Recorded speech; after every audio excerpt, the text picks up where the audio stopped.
Masusing pinag-aaralan. Ang pagpapasyang piliin ang buhay na nasa Diyos kay Kristo Jesus ay kailangang pag-aralang masusi. Ang pipili ng buhay ay kailangang tumalikod sa lahat-lahat ng sa kanyang sarili.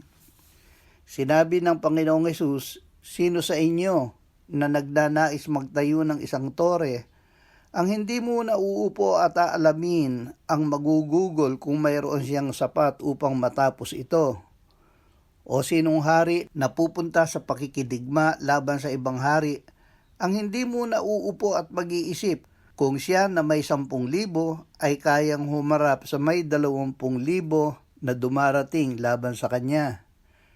Kaya't ang sino man sa inyo na hindi magtakwil sa lahat ng kanyang tinatangkilik, ay hindi maaaring maging alagad ko."